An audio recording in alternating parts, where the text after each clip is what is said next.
বিসমিল্লাহির রহমানির রহিম। রাসেল টিউটোরিয়াল রুমে সবাইকে স্বাগতম। আজকে আমরা করব সার্ভিং 3 এর চ্যাপ্টার 4 অর্থাৎ ক্রান্তিবাগ।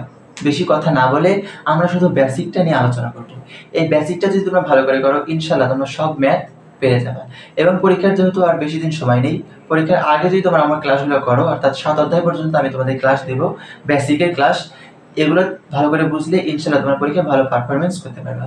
বেশি কথা না বলে যাওয়া যাক। প্রথমে আমরা বাঁকটা এঁকে নিই। এর আগের ক্লাসে তো আমরা দেখে এসেছি যে দুটি রাস্তা পরস্পর একটা কোণে ছেদ করলে তো বাঁকটা কিভাবে আমাদের স্থাপন করতে হবে সেটা দেখে এসেছি প্রথম অধ্যায়ে। যারা এসব বুঝতেছো না তারা দয়া করে আগের ক্লাসগুলো করে আসবে, তাহলে তোমরা এখানে ভালো বুঝতে পারবে। তাহলে বাঁকটা হবে এটা,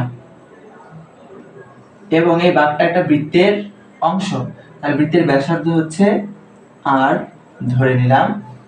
এবং আমাদের একটা জিনিস মাথায় রাখতে হবে, ক্রান্তিবাগের ক্ষেত্রে বৃত্তাকার যে বাঁকটি আছে এই বাঁকের দুই পাশে ক্রান্তিবাগ যুক্ত করা হয়, অর্থাৎ এটি হচ্ছে বৃত্তাকার বাঁক। এটিকে আমরা এল সি দ্বারা প্রকাশ করব, এবং এর দুই পাশে কি থাকে ক্রান্তিবাগ, যেগুলোকে আমরা এল দ্বারা প্রকাশ করব।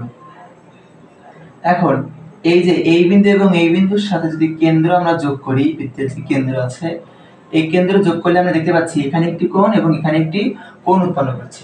যেহেতু এর দৈর্ঘ্য এল এবং এর দৈর্ঘ্য এল অর্থাৎ একই, তার মানে এই দুটো কোণ একই হবে।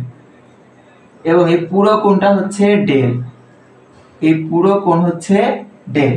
তাহলে এই কোণটা আর এই কোণটা একই হবে, ধরলাম যে কোণ হচ্ছে ডেল এস, এটাও তাহলে হচ্ছে ডেল এস। এখন এই যে বৃত্তাকার বাঁকের জন্য কোণটা কত হবে, পুরোটা যদি ডেল হয় এবং এই পাশে ডেল এস এই পাশে ডেল এস আমরা ওখান থেকে বাদ দিই, তাহলে তো আমরা এই বৃত্তাকার বাঁকের জন্য কোণটা পেয়ে যাব। তাহলে এটা হবে ডেল মাইনাস 2 ডেল এস।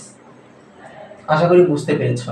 এবং আরেকটা বিষয় মাথায় রাখতে হবে, আমাদের প্রশ্নে বলবে যে রাস্তা দুইটি এত ডিগ্রি কোণে ছেদ করেছে, এই কোণ থেকে আমরা কিন্তু ফাই এর মান নির্ণয় করব। আমরা এটাও জানি যে ফাই ইকুয়াল ডেল, মানে ফাই ইকুয়াল ডেল, ফাই এর মানটা যেটা পাবো সেটা আমরা ডেল এর মানে বসিয়ে ক্যালকুলেশন করব। আরেকটা জিনিস হচ্ছে, এই বাঁকের উপরে আরেকটি বাঁক কল্পনা করা হয়। ওই বাঁক থেকে এই বাঁক পর্যন্ত সর্বোচ্চ দূরত্ব হচ্ছে শিফট, যাকে এস দ্বারা প্রকাশ করা হয়, এবং এটি হচ্ছে সর্বোচ্চ স্পর্শক দৈর্ঘ্য। এর আগে যখন আমরা বৃত্তাকার বাঁক করেছিলাম তখন এটি ছিল হচ্ছে স্পর্শক দৈর্ঘ্য, আর এটা হচ্ছে সংযুক্ত স্পর্শক দৈর্ঘ্য। এটা হচ্ছে সংযুক্ত স্পর্শক দৈর্ঘ্য।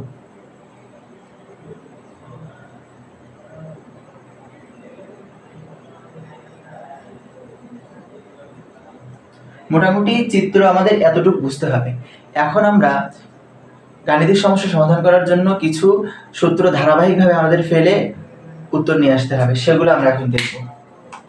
প্রথমত আমাদের লাগবে কেন্দ্রাতিক অনুপাত। কেন্দ্রাতিক অনুপাত হচ্ছে P ডিভাইডেড বাই W। এই P ডিভাইডেড বাই W কে কেন্দ্রাতিক অনুপাত বলা হয়। এটা equal V square divided by GR। এখানে V হচ্ছে বেগ, অর্থাৎ যে বেগে গাড়ি চলাচল করবে, V হচ্ছে বেগ, G হচ্ছে প্রকাশের ত্বরণ, R হচ্ছে এই যে ব্যাসার্ধ, বৃত্তের ব্যাসার্ধ বা বাঁকের ব্যাসার্ধ। R ইকুয়াল বাঁকের ব্যাসার্ধ। ঠিক এরপরে আমাদের ক্রান্তিবাঁকের দৈর্ঘ্য বের করতে হবে। সব ক্রান্তিবাঁকের যত ম্যাথ আছে সব ম্যাথ আমরা এইভাবেই করব। এটা করার মানেই হচ্ছে আমরা প্রথমে আর এর মান এখান থেকে পাবো, এখান থেকে আর এর মান পেয়ে গেলাম। এখন আমরা ক্রান্তিবাঁকের দৈর্ঘ্য সূত্র লিখব, a equal vq divided by alpha r। Alpha হচ্ছে অরীয় ত্বরণ, আলফা হচ্ছে অরীয় ত্বরণ, এটি দেওয়া থাকবে, আলফার মান দেওয়া থাকবে। এখন কথা, যদি আমাদের বাঁকের প্রস্থ এবং সুপার এলিভেশন পরিবর্তনের হার দেওয়া থাকে তখন আমরা এই এল এর সূত্রটা অন্য একটি ফেলব। তাহলে যদি আমাদের বাঁকের প্রস্থ b এবং সুপার এলিভেশন পরিবর্তনের হার r দেয়া থাকে তখন আমরা এল এর সূত্র অন্য একটা ফেলব, সেটি হচ্ছে b vq divided by GR। আবার বলছি, যদি আমাদের রাস্তার প্রস্থ এবং সুপার এলিভেশন পরিবর্তনের হার r দেওয়া থাকে তাহলে আমরা ক্রান্তি বাঁকের দৈর্ঘ্যের সূত্র এটা ফেলবো। শুধু এই জিনিসটাই আমাদের একটু মাথায় রাখতে হবে। এরপরেই আমাদের এই যে বৃত্তাকার বাঁক আছে, এই বৃত্তাকার বাঁকের দৈর্ঘ্যের সূত্র ফেলতে হবে। বৃত্তাকার বাঁকের দৈর্ঘ্য হচ্ছে LC equal pi R del minus 2 del S divided by 180। আমরা তো ডেলটা খুব সহজেই পেয়ে গেলাম, এখন আমাদের লাগবে কি ডেল এস এর মান। তাহলে এখন ডেল এস এর নির্ণয়ের সূত্র হচ্ছে del S equal 180 L divided by 2 pi R. এটি হচ্ছে ডেল এস নির্ণয়ের সূত্র। তাহলে আমরা এটা পেয়ে গেলাম, এটা পেয়ে যাওয়া মানে এটাও পেয়ে যাও। এখন আমাদের এই যে সংযুক্ত স্পর্শক দৈর্ঘ্য, এই স্পর্শক দৈর্ঘ্য নির্ণয় করতে হবে। এর আগে আমরা এই শিফটের দৈর্ঘ্যটাও নির্ণয় করে নেব। শিফটের দৈর্ঘ্য S equal L square divided by 24 R. এটা হচ্ছে শিফটের দৈর্ঘ্য। আশা করি তোমরা বুঝতে পেরেছো। মোটামুটি এই কয়টা সূত্র সিরিয়ালি মনে রাখলেই আমরা বাকি সবগুলোই খুব সহজে পেয়ে যাব। আর একটি সূত্র আছে, সেটা হচ্ছে সংযুক্ত স্পর্শক দৈর্ঘ্য।